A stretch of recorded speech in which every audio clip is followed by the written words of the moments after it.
Peeples and Bryan Rhodes. These guys are a couple of youth interns, and they're a couple of studly, godly guys who are going to talk about a godly guy's perspective on girls and dating. So let's get started. Okay guys, so first question. How should dating look different for Christians? Yeah, so in my opinion, I would just say that our relationship should not be centered like on us. It should be directed towards Christ. But definitely the culture at Baylor, sometimes like the people that are in the relationship are the biggest fans of themselves. So, right, like, we are the it couple. Yeah. And like everyone like look at us and like here's like our Instagram and like we entered the room, you're welcome. And we're the it couple. And so, I mean, that like should never be the case, but I mean, as Christians, should be centered on Christ. That's good. Chip, Sure. thoughts? I think the biggest thing is dating is just a process of evaluation for marriage. That's good. I think we get caught up in the fact that people look at dating as a status and not as much as just as a process. Yeah, so ladies, take those points and remember that we as Christian guys and girls are supposed to be set apart, and our goal in life is to glorify and honor Christ. So why should we not do that in our relationships? So good words, guys. All right, so second question, guys. What does a godly guy look for in a godly girl? Girls, you need to look for a guy who sees you the way that you want to be seen. Oh, that's good. And so girls, look for a guy who sees you the way you want to be seen, but that also puts responsibility on you. Because if you're projecting that you want to be seen a certain way, by the way you're dressing, if you're not covering up well enough, or the way that you're composing yourself is not honoring God, then you're going to attract guys that are going to see you that way because you want to be seen that way. And in the same way, if you want to show your character and you want to show your work ethic and just your personality and things like that, then you're going to attract guys who want that as well.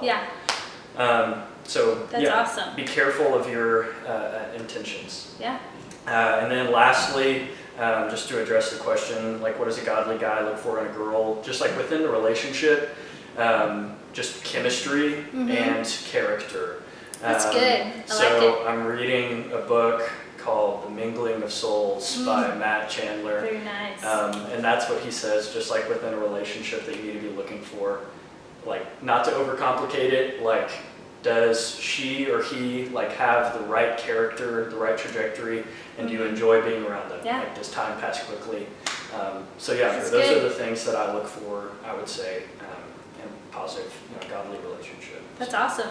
Chip, thoughts? Well, to go off that, the top of my notes says chemistry and character. What? So I'll just build off Write that. it down, ladies. Chemistry and character. Yeah. But the biggest thing, I think now we look, in girls, we look at characteristics almost more than we do just for character. Yeah, that's and good. so when we talk about character, the biggest thing is we want a Christian girl, but not only that, we want a girl who's pursuing Christ. Yeah. Because there's a big difference, between sure. just calling yourself a Christian and truly pursuing Christ. That's good. And girls, if you're looking for a guy and you're like, how can I tell? Well, we'll just see how they talk to others, see how they talk to you, how they treat others, how they serve others, and just watch how they interact with people. And then the big thing for me is self-esteem and confidence. Yeah. And I know that can be kind of a struggle, but that really turns back into your relationship with Christ. Are you confident in who you are? Yeah, for and sure. so can you kind of portray your relationship with Christ? Yeah, that's so good. Yeah, so ladies, remember those things that godly guys, they want a girl who's confident in herself, and you're exactly right, that's grounded in your relationship with Jesus Christ. And if you can get that right, then you're going to be attracting the right kind of guys, because you'll exude that sort of godly character that a godly guy will want. Next question. What should be some red flags that my girls need to look for in a guy? Guys' emotions are a little bit, guys are just as emotional as girls are, okay? They're not like robots or anything, so don't be misconstrued. But a lot of times it does fall under, it's like a little bit more simple, if something makes them happy or sad or angry. And angry might be a little bit more common than you would think. And so something that I would see as a red flag in a guy that you're interested in, or somebody that you're dating, is that what makes him angry? Like what makes the guy that you're interested in or your boyfriend angry? One of my favorite quotes is by Abe Lincoln, And he said, you can tell the greatness of a man by what makes him angry, which I think is just so true, because if you're looking at your boyfriend or you're looking at a guy who you're interested in, and he gets mad whenever somebody calls him out or something like that, criticizes something that he's done, and he gets mad and he yells at them or something, he's not very teachable, and he's not accepting criticism in his life. And odds are that at some point he's probably going to have to accept criticism from you if you're going to have a serious relationship at some point. And if you don't know it, then you probably are giving criticism to him, and you just don't know it. True. So true. And so I think that's huge. And so watch what he gets upset with, and that'll show a lot about his character. Yeah, that's great. Chip? Sure. I think the big thing is to just watch how the guy treats other people. Yeah.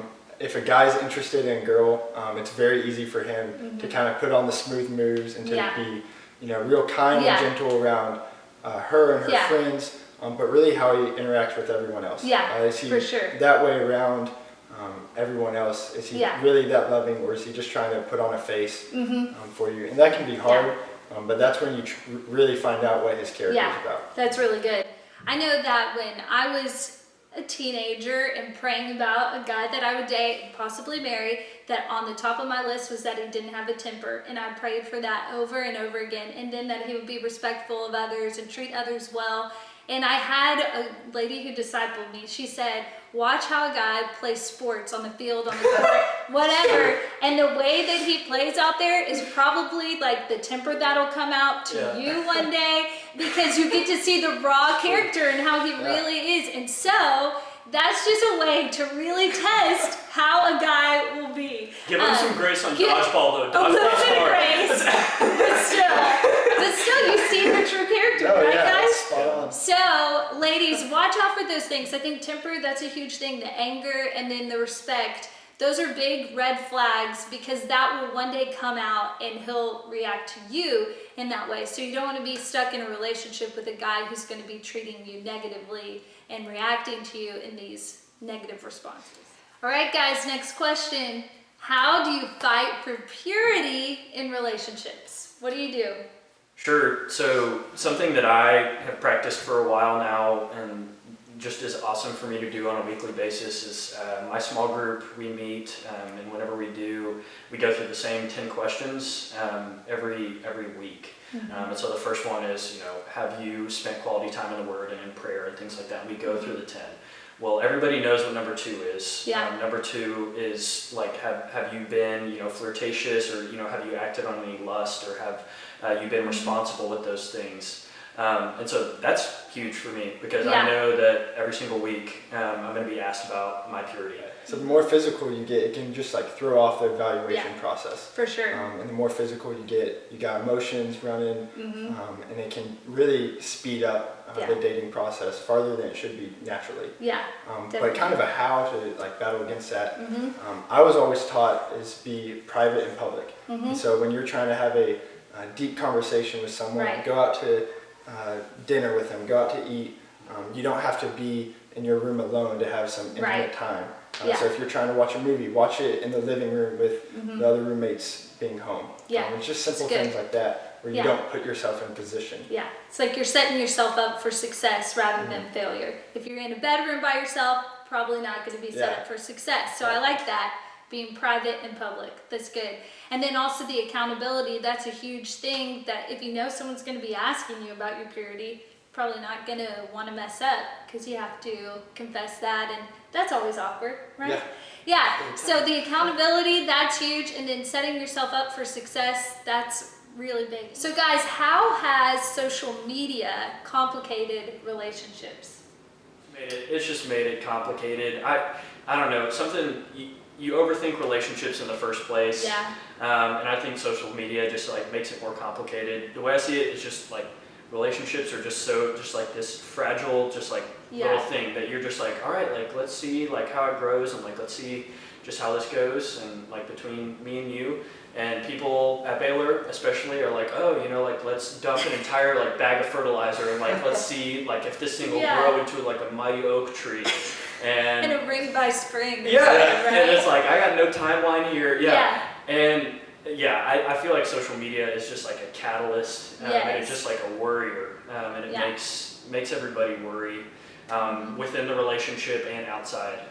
Like encourages, talk outside, which enables more talk inside, and just it just complicates things. Yeah, so. that's true. No, for sure. I think it just increases the anxiety around it. For sure. Especially what you're talking about. Everyone sees it on social media, and you start comparing yourself to other relationships and what they're doing, when really you just want to let it grow naturally over time. Yeah. And so when you're kind of always on social media seeing all these relationships or what you should be doing and whatnot, it can just really cause anxiety and jealousy to grow from that. Yeah, for sure. And I know, just meeting with girls, talking with girls, it does, obviously the comparison is there. And then like unfair expectations on the guys, because you're like, oh, that guy did this for this girl because you saw it on social media, and that's just not healthy. I think those expectations can really mess with that fragile relationship. So as a godly guy, what do you think, how do we handle this, the playing games in relationships? I really think it's just a big waste of time. And I think we just need to be more upfront and clear with each other. Say what you mean and mean what you say when it comes to that. And that can be girls, like you can ask him what he means. Be upfront, like you don't need to waste your time trying to guess at what they're trying to do. Just be upfront with them, ask them. There's no harm in asking him what he is trying to do. Yeah. Okay guys, so breakups are hard, right? So how do godly guys and godly girls handle a breakup? I think the big thing is you need to be real clear and gracious with them. I mean, clearly if you're in a relationship with them, you care about them. And you just need to be upfront whenever you have to have that conversation. And then a more practical way, I'm a big fan, I think you should kind of cut off ties. I agree. Because people always ask, like, can we still be friends, like right after? And you can be like friendly with each other if you run into them. But if you kind of linger on this like line of friendship, or how far do we go, like eventually there's going to be another DTR like down the line where someone is going to have different feelings than the other. And so my probably favorite piece of scripture is Psalm 37 verses 3 and 4, and it says, "Trust in the Lord and do good. Dwell in the land and cultivate faithfulness. Delight yourself in the Lord, and He will satisfy the desires of your heart." So the tail end there, delight yourself in the Lord, and He will satisfy the desires of your heart. If you are struggling, and if it's been really hard, then that might have just sort of opened a window, and it's like, oh, maybe I'm not delighting myself in the Lord, because like this breakup is affecting me too much. And so all I can say is that a good guy or a good girl, good Christian guy or girl, how they would handle a breakup is trust in the Lord, cultivate faithfulness, and delight yourself in the Lord. That's awesome. I love it. Ladies, thanks for joining us. Thank you, Chip and Bryan, for being with us. This is some good stuff. Appreciate it. If you liked the video, give it a thumbs up and subscribe.